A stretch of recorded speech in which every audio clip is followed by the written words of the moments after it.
शिक्षार्थियों, एक बार पुनः आप सबों का हिंदी संस्कृत एकेडमी में स्वागत है।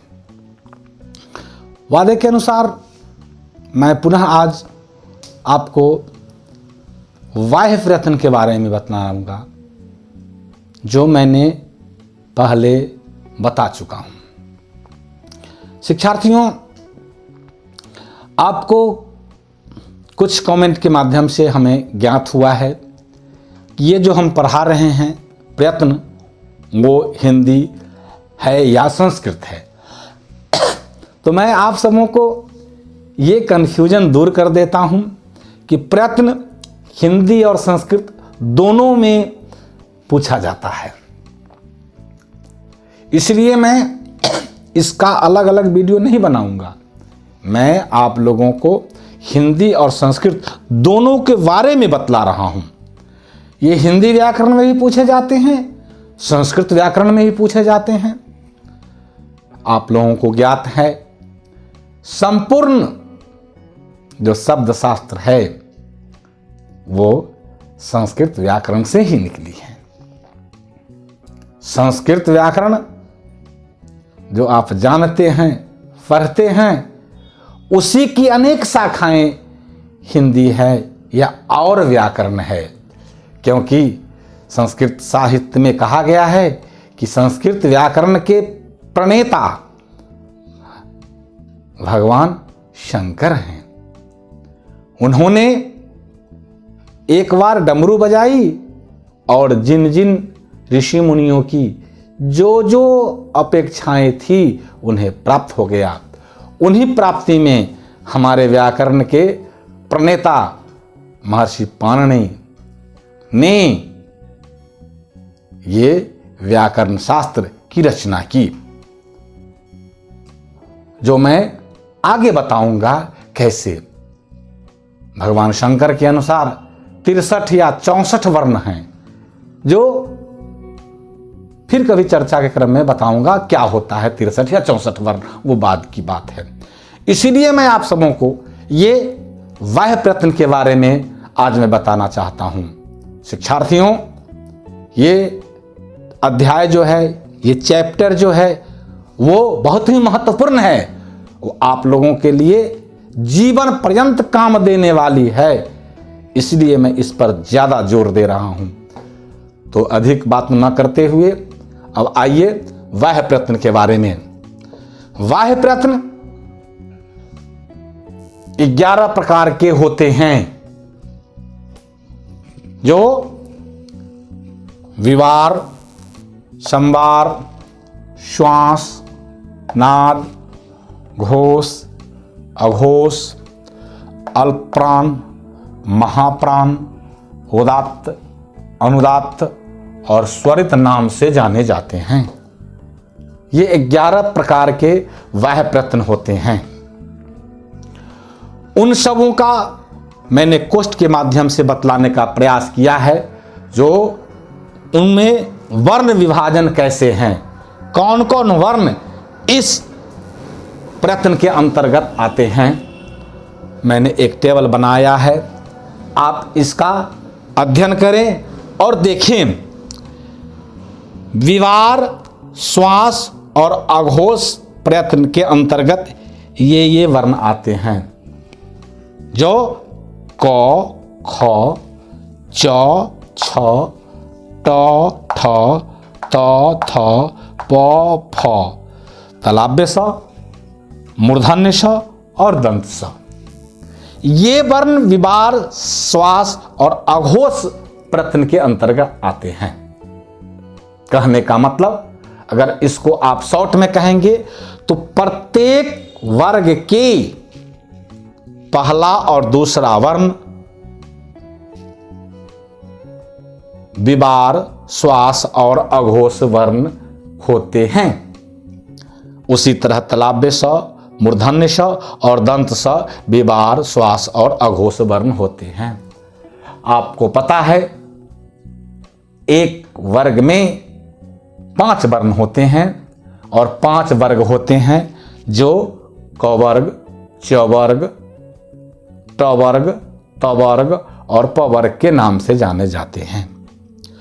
उसी क्रम में श्वास, नाद और घोष प्रयत्न के अंतर्गत ग, घ, ङ, ज, झ, ञ, ड, ढ, ण, त, ध, न, ब, भ, म और य, र, ल, व और ह वर्ण आते हैं।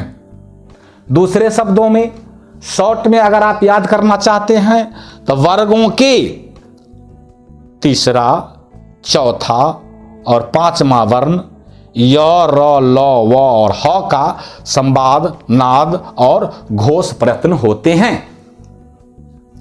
शिक्षार्थियों, उसी तरह अल्प प्राण प्रयत्न होते हैं जिनके अंतर्गत क, ग, ङ, च, ज, ञ, त, ड, ण, त, द, न, प, ब, म और य, र, ल, व वर्ण आते हैं।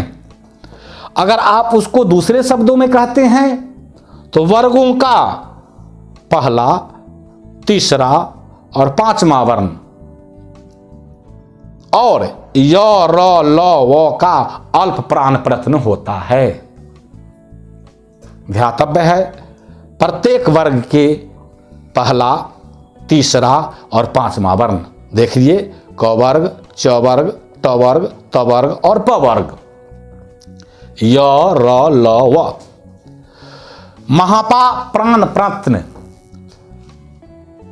ख, घ, छ, झ, ठ, ढ, थ, ध, फ, भ और तालाब्य स, मूर्धन्य स, दंत स और ह। कहने का मतलब शॉर्ट में अगर कहें तो प्रत्येक वर्ग के दूसरा और चौथे वर्ण का तथा तालाब्य स, मूर्धन्य स, दंत स और ह वर्णों का महाप्राण प्रयत्न होता है।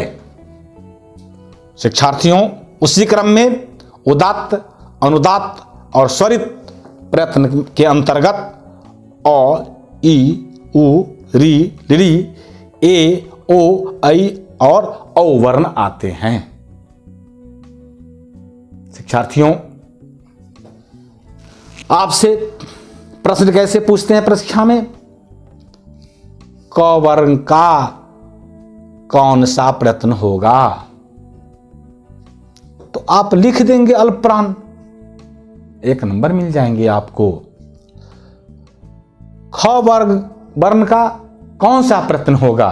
तो आप लिख देंगे महाप्राण, आपको 1 नंबर मिल जाएंगे।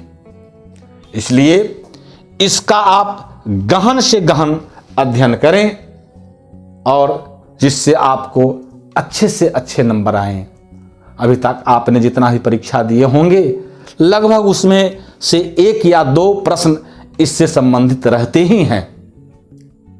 इसलिए मैं आपसे पुनः बार बार आग्रह करता हूं कि ये जो मैं चैप्टर पढ़ा रहा हूं या मैं इसके लिए प्रयास कर रहा हूं वो आप गहनता से अध्ययन करें ताकि आपको जीवन पर्यंत कभी इस चैप्टर में कठिनाई न हो।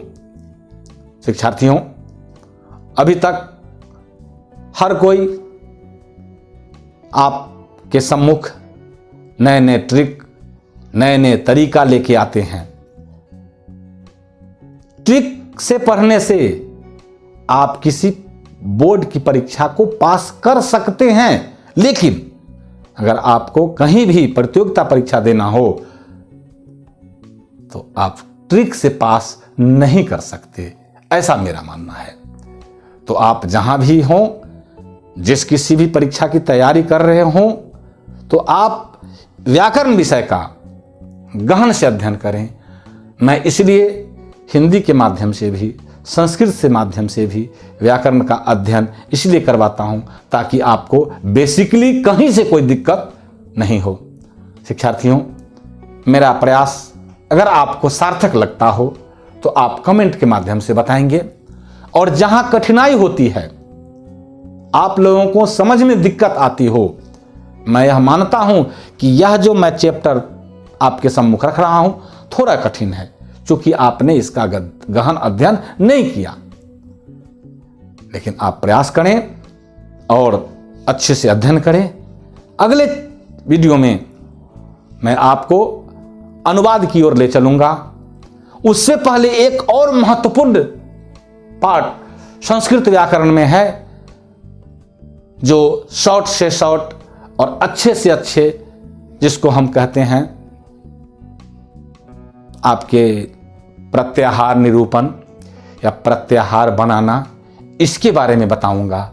उसके बाद हम लोग सीधे अनुवाद की तरफ चलेंगे, ताकि परीक्षा का भी समय आ रहा है, अनुवाद बनाना सीखेंगे तब आगे बढ़ेंगे। शिक्षार्थियों, मेरा प्रयास आपके लिए कैसा है वो हमें आप अपना विचार कमेंट के माध्यम से देंगे। इसी के साथ आप लोगों का धन्यवाद।